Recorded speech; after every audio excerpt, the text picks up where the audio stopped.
So what's the difference between major depressive disorder, clinical depression, depression, and just feeling like crap?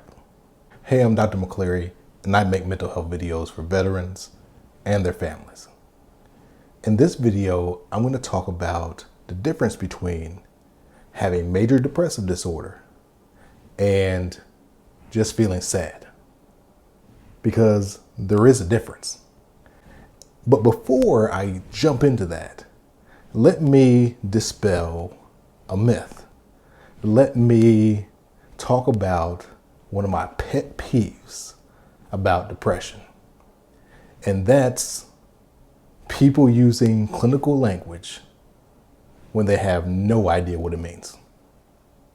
Maybe you heard terms or phrases like, "Oh, I'm feeling depressed," or "you have depression," or "you have clinical depression," or "you have bipolar depression." Okay.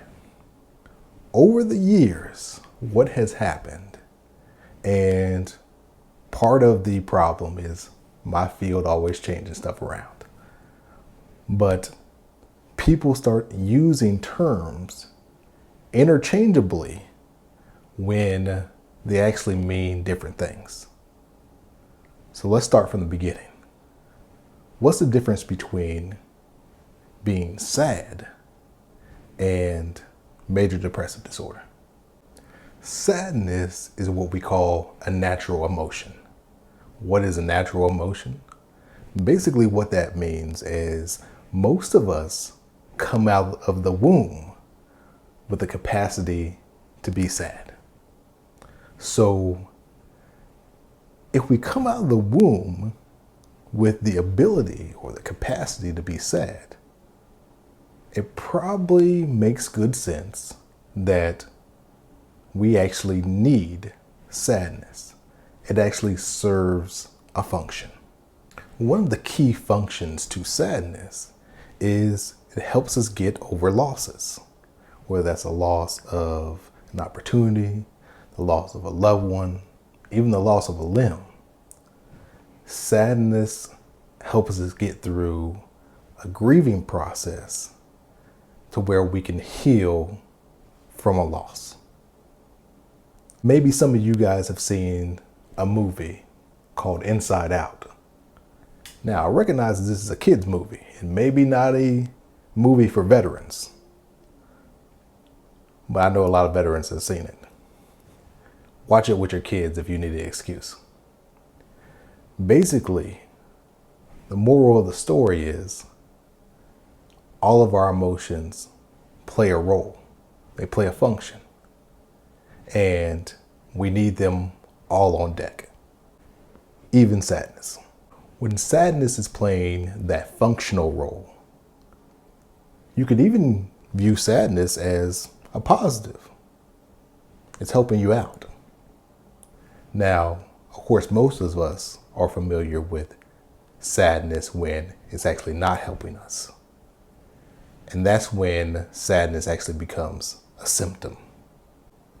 Sadness is a symptom of what we call major depressive disorder. Some people call it clinical depression.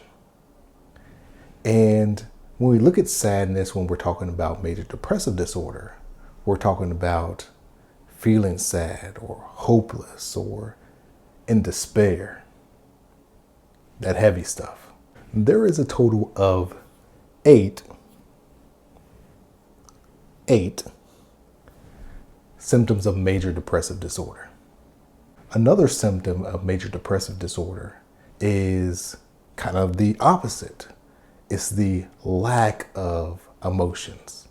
So doing something that should be pleasurable for you, playing with your kids, maybe riding a motorcycle, maybe playing a game of pickup basketball, anything that you used to like, whenever you do it now, seem to not really get the same pleasure out of it. You may not get any pleasure at all. There's a word for this. It's called anhedonia. I made a whole video on just anhedonia, and I'll link it down in the description. Another potential symptom of major depressive disorder is excessive weight gain or weight loss. And I'm not talking about weight gain or weight loss on purpose. What I'm talking about is loss of appetite. Don't even feel like eating, or overeating in response to actually being sad and upset. The next symptom is hypersomnia or insomnia. Basically what that means is you're either sleeping way too much or having trouble sleeping at all. The next symptom is psychomotor agitation or retardation.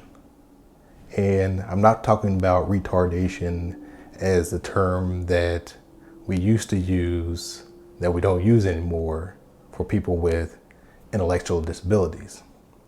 What I'm talking about when we talk about psychomotor retardation is a slowing down, kind of feeling like you're just walking through and treading through mud all day.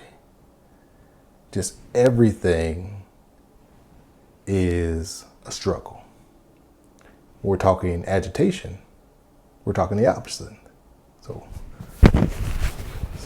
excessive movement that's usually out of character for you. The next symptom is fatigue or loss of energy. If you've been really sad before, maybe you've been grieving the loss of a loved one, then you probably know what this feels like.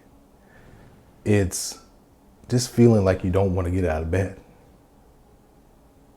This is one of the core symptoms and one of the most common symptoms of depression. It is also something to look out for, something you can look out for yourself and for the people that are around you. I'm just real tired. I don't feel like doing this. Oh, I don't want to get out of bed. If this happens nearly every day, then we might need to take a closer look at this. The next symptom is feelings of worthlessness or excessive or inappropriate guilt. So just feeling like you're worthless, or feeling like just you are responsible for so many things. It may even sound delusional at times. I am the reason that my family is the way that it is. I am the reason that the Marine Corps or the Army is messed up. Well, they got some more reasons than that. And that's not just you. Another symptom is the diminished ability to think or having trouble concentrating. The last symptom of major depressive disorder is recurring thoughts of death, thoughts about dying. And not just fear of dying, but excessive thoughts about your death, or maybe even suicidal ideation with or without a plan.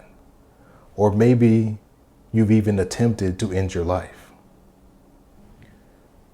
Those are the 8 symptoms of major depressive disorder.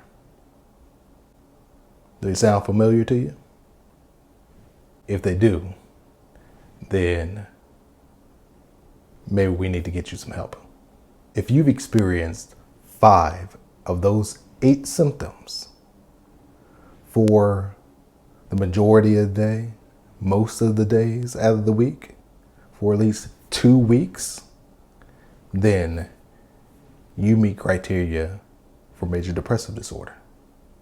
This next symptom is not technically a symptom of major depressive disorder, but it could be. And that is irritability. And when you talk to a lot of veterans, sometimes the depression doesn't show up as depressed mood or having tearful spells. Sometimes it comes out in angry outburst, because what people are doing many times is they feel sad, but they don't feel comfortable showing that sadness. Maybe something that many of us got taught in the military. Maybe even some of us got taught that when we were coming up. Can't be sad. What you can do, be angry. So that grumpy old veteran, and we all know him. Sometimes there's that grumpy young veteran too. What they actually may be experiencing is some depression. But what they're showing is some anger. Something to think about.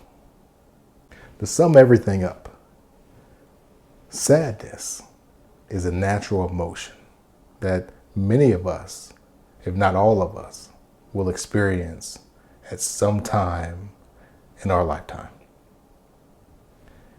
Depression, clinical depression, major depressive disorder, all of those terms often get used interchangeably. But major depressive disorder is the actual clinical term. If somebody says they feel depressed or they have clinical depression, what you probably need to do is ask them what that actually means, because those terms can mean different things for different people.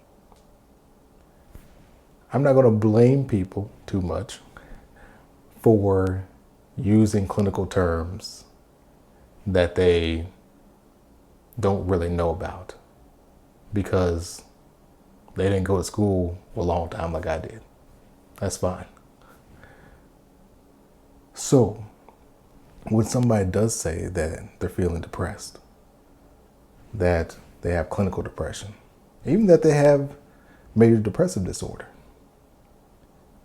what is important for you as a friend of a veteran, as a veteran family member, as a veteran spouse, as a clinician, is to ask them what that means. How does that look for that particular veteran? And then you'll get the information that you actually need. I hope this video cleared up the difference between sadness and major depressive disorder. And if this video was helpful for you, I hope that it was. Please like it, subscribe to my channel if you want to learn more about mental health. But more important than that, if this video was helpful for you, then that means it can probably be helpful for another veteran. So I ask that you share it with them. Because at the end of the day, that's really what all this is about. One veteran trying to help another.